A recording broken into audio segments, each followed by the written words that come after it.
qiziquvchilar uchun mana shunaqangi blok pitaniyalarni ichida nimalar joylashgan va ularning vazifasi nima va ishlash prinsipi qisqacha gapirib bermoqchiman. Xo'p, bu nima? Bu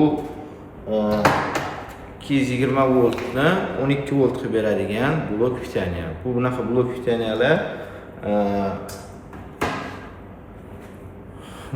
pitaniyalar hamma joyda uchraydi, hamma elektronikada uchraydi. Даже telefoninglarni zaryadka qiladiganinglarda ham, misol uchun 220 voltni 5 volt yoki bistra zaryadka bo'ladigan bo'lsa 9 volt yoki 27 volt yoki 12 voltga aylantirib beradi. Ishlash haqida qisqacha teoriyasini gapirib bermoqchiman. Kuchlanishimiz dastlabki holatda, birinchi holatda sinus signal shaklida bo'ladi. 50 Hz chastotida tebranadi. Bu tebranish nimaga kerak deydigan bo'lsanglar, doimiy tebranmasdan toklar kuchlanishi uzatadigan bo'lsa, uzoq masofalarga bormaydi.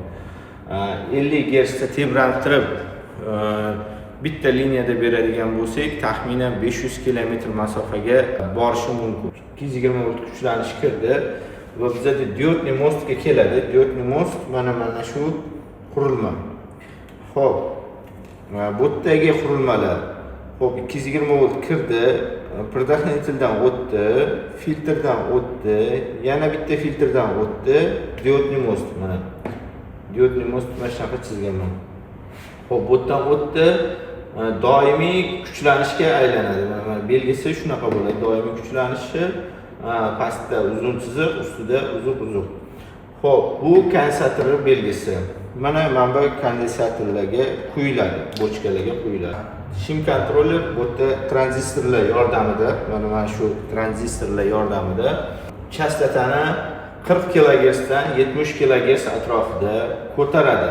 Ya'ni 1 sekundiga boshlang'ich holatda 1 sekundda 50 marta tebranayotgan bo'lsa, minusdan plyusga, plyusdan minusga qarab, endi 1 sekundiga 40 mingdan 70 ming marotibagacha osha boshlaydi. Va shu tezlangan katta tezlikda tebranayotgan elektr toki taxminan mana shu kondensatorlarning ichida 220 volt kuchlanishimiz 200 voltdan oshib ketadi. 250, 260 postoyanniy tokka aylanganda diod ichida sakraganlik hisobiga diod sakratib yuboradi. Sakraganlik hisobiga 260, 270 voltgacha ko'tariladi. Shu 260, 250 voltgacha bo'layotgan tokki 1 soniyasiga 40 mingdan 70 ming marotibagacha plyusdan minusga qarab uza boshlaydi. Mana bu ikkita tranzistor yordamida mana bu shim kontroller. Xo'p, bu qayerda shu hodisa sodir bo'ladi? Bu hodisa mana bu transformatorlar ichida sodir bo'ladi. Bu transformatorlar ichiga mana sim o'ralgan. Birinchi o'ram tarafi mana bu yoqdan misol uchun plyus taraf kirdi, minus tarafga ulanadi. Bu chiqyapti. Xo'p, plyus taraf pramoy ba'zi holatlarda pramoy kondensatorga ulangan bo'ladi yoki aksincha ba'zi holatlarda minus taraf ulangan bo'ladi. Holatiga qarab qilsa bo'ladi. Xo'p, shu yerda 40 ming marotaba uriladi. Xo'p, endi biza bir marotibani qanaqa holatda kechishini aytib bersam. Mana shu narsa shu transformator. Birinchi martasiga urilgan uriladi, plyus tok kirdi, minusga qarab ulandi. Minusga ulangandan keyin elektromagnet maydoni hosil bo'ladi. Va minusdan uzilgan paytda bu elektromagnet maydoni teskari kuch beradi. Ya'ni mana bu magnitni oladigan bo'lsak, xo'p.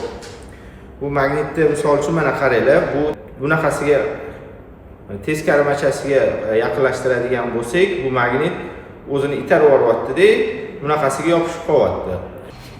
Xuddi shu yerda plyus bu yoqda bundoq kirib chiqayotgan bo'ladigan bo'lsa, endi bu yerda uzilgandan keyin mana shu magnit maydon teskari kuch hosil qiladi. Va bu yoqda elektronlarni tebrata boshlaydi va mana shu yerdan o'ramlar soniga qarab kuchlanish hosil bo'ladi. Misol uchun biza o'ramlarni 12 voltga yoki 24 voltga mo'ljallab o'ragan bo'lsak, misol uchun ko'proq o'rasak ko'proq tok chiqadi, kamroq o'rasak kamroq tok chiqadi.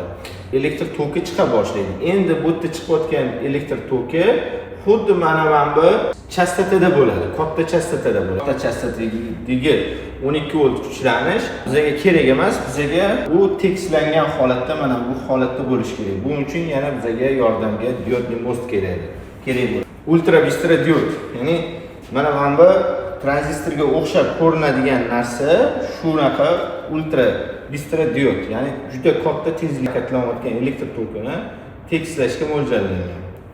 Xo'p, buni simlarni o'ramini kamaytirish yoki ko'paytirishga qarab kuchlanishi, kamaytirish, ko'paytirishimiz mumkin. Bu qurilmalarda asosan nimalar buzilib qoladi? O'shalar haqida ham gapirib bersam, asosiy buzilib qoladigan narsalar vaqt o'tish natijasida mana bu chiqish kondensatorlari buzilib qoladi, ishib qoladi. Shularni alishtirib olsa, u ham ishlab ketadi. Keyin yana bir holatlarda uchrab turadi. Mana bu kirish kondensatorlari ham ishib qolishi mumkin yoki bo'lmasa ishib qolmaydi. Shunchaki quvvat yetmaydi, texnikamiz yonadi, lekin to'liq ishlamaydi. O'sha holatda ham kondensatorlarda quvvat yetmasligidan bo'ladi. Ya'ni zaxira sifatida elektr toki saqlanadi. Bu zaxira yetmaganlik hisobiga zaxira qurilma yonadi, to'liq ishlamaydi, o'chib qoladi. O'zidan o'zi kuyib qoladigan holatlarni ayting. Mana bu tranzistorlar kuyib qoladi. Bular nimaga kuyadi? Qurib ketgan natijasida shu tranzistorlar qiziydi, o'zi qizib ishlaydi. Qizib issiqlikni o'zida ko'p qolib ketganini hisobiga zatorlari ochilib yopilish tezligi pasayib, qarshiligi ortib ketadi. Stokka qarab oqayotgan elektr tokiga nisbatan qarshilik oshadi. Qarshilik oshgan sari buni qizishi yana ham oshadi va kuyib qoladi. Xo'p, bu ham qanaqa nima deydi? Tashqi ta'sir qilmagan holatda buzilib qolishi. Keyingi holatlar xo'sh, tok o'ynash ta'sirida bo'lishi mumkin. Ba'zida ikkita fazani ulab olishadi yoki bo'lmasa elektrikli stalbada ishlayotgan paytida 0 o'rniga fazani 0 simiga fazani tekkizib yuboradi va kuchlanish bu yerda 220 emas, 380 kirib ketib qoladi. Diodli most kondensatorlarni ishirib tashlaydi. Ba'zi holatlarda kontroller tranzistorlarni ham kuydiradi. Holatlarda baquvvat blok panalarda mana shu o'zida to'xtaydi. Mana shu joylarning o'zida to'xtaydi. Ko'pincha endi baquvvat emasligini ham ahamiyati yo'q. Baribir 380 ikkita faza kirgani ko'p kuchlanish o'shaning hisobiga ko'p holatlarda ham unaqa holatlarda tranzistorlarni kuydirib yuboradi. Shu bilan bugungi videomizda kerakli narsalarni aytdim.